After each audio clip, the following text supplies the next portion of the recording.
हमारे भारत देश इंडिया में 2024 लोकसभा के इलेक्शन होने जा रहे हैं। पहले चरण का चुनाव हो चुका है।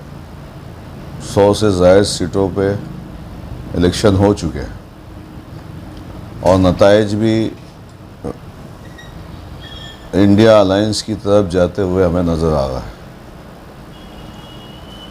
135 से 140 करोड़ नागरिक भारत देश के वो जाग चुके हैं। उन्हें समझ गया है कि अगर देश के संविधान को और देश को बचाना है तो सरकार चेंज करना पड़ेगी। तो 140 करोड़ जनता ये काम अंजाम दे रही है। साथ ही साथ 2024 में इंडियन अलायंस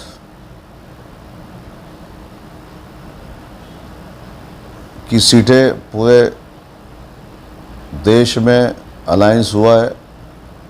इंडिया जुटेगा, इंडिया जीतेगा तो इंडिया चलेगा। उसका इफ़ेक्ट बहुत ज़्यादा है।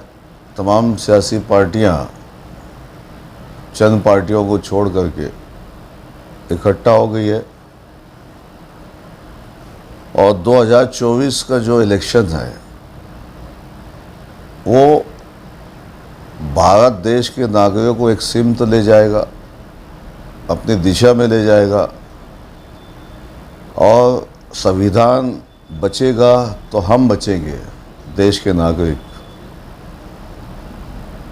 इसलिए इस पे कुछ बातें हैं कि हम अगर चाहते हैं कि 3 लाख मसाजिद की अज़ान की आवाज़ गूंजे तो आपको वोट देना होगा।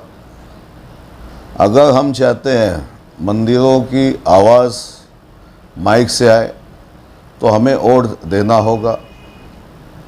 अगर हम चाहते हैं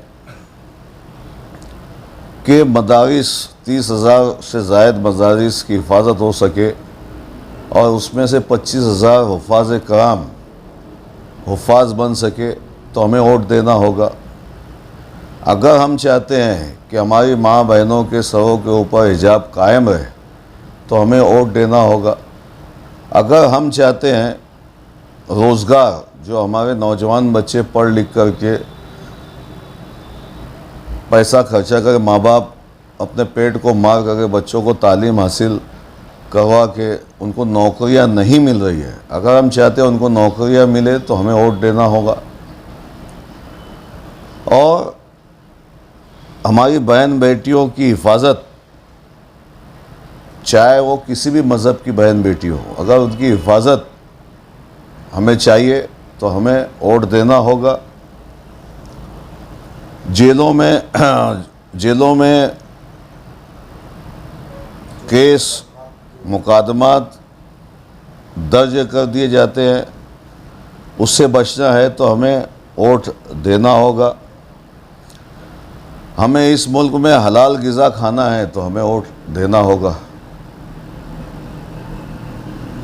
और अगर हम चाहते हैं NRC CA से बचना है तो हमें वोट देना होगा। हमारे घरों पे बुलडोज़र ना चले तो हमें वोट देना होगा। मॉब लिंचिंग से बचना है तो हमें वोट देना होगा। शेतकरियों का माल एक्सपोर्ट हो, शेतकरियों को 2 पैसा बचे, शेतकरियों को फ़ायदा हो तो वोट देना होगा। मुल्क में नफ़रत ख़ात्मा करना हो, नफ़रत का ख़ात्मा करना हो, भाईचारगी पैदा करना हो तो हमें वोट देना होगा। मुल्क में अमन अमान बरकरार रखना है तो हमें वोट देना होगा। हमारी प्रॉपर्टी, हमारी जायदाद को बचाना है तो हमें वोट देना होगा। हमारी शरीयत को बचाना है तो हमें वोट देना होगा। हमारे नबी करीम हुजूर मोहम्मद सल्लल्लाहु अलैहि वसल्लम की शान में गुस्ताखी ना हो तो हमें वोट देना होगा। हमारे शहरों के नाम तब्दील हो गए, अगर नाम तब्दील ना हो तो हमें वोट देना होगा।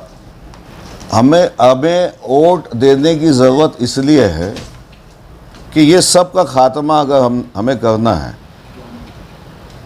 हमारे देश को बचाना है और फिर से हमें गंगा जमनी तहज़ीब लाना है, फ़िरका परस्ती ख़त्म करना है, अगर आप चाहते हो तो हमें वोट देना होगा। मीर जाफ़र, मीर सादिक जैसे लोगों से बचना है तो हमें वोट देना होगा।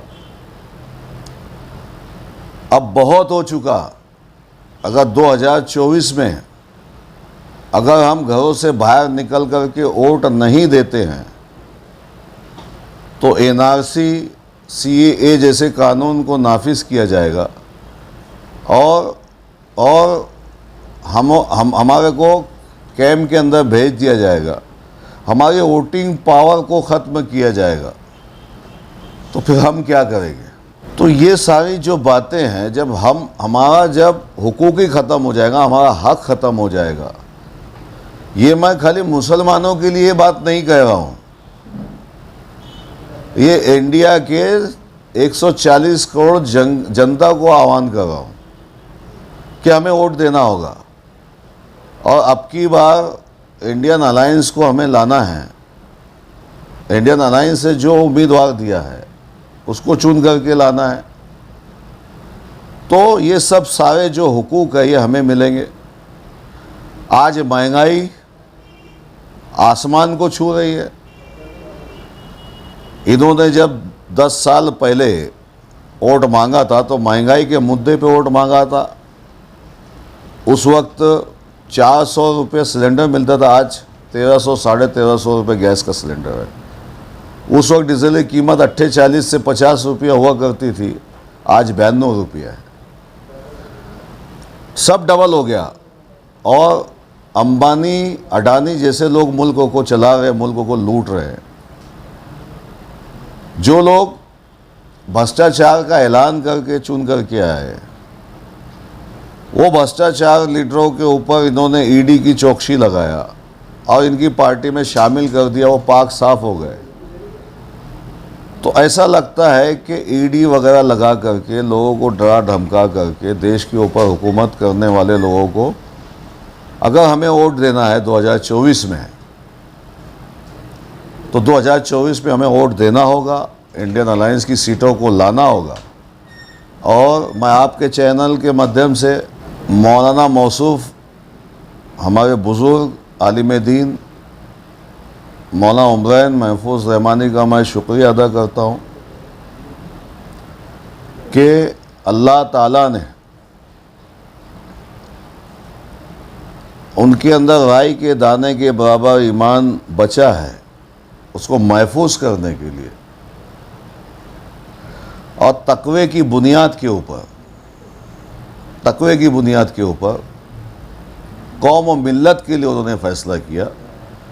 हम उसको खुशाइन मानते हैं, उनके फ़ैसले पे लब्बैक कहते हैं। और जो उन्होंने कहा कि एक प्रेशर ग्रुप बनाएंगे, इंशाअल्लाह हम उनके साथ शाना बशाना रहेंगे। जब भी वो आवाज़ देंगे हम उनके साथ रहेंगे।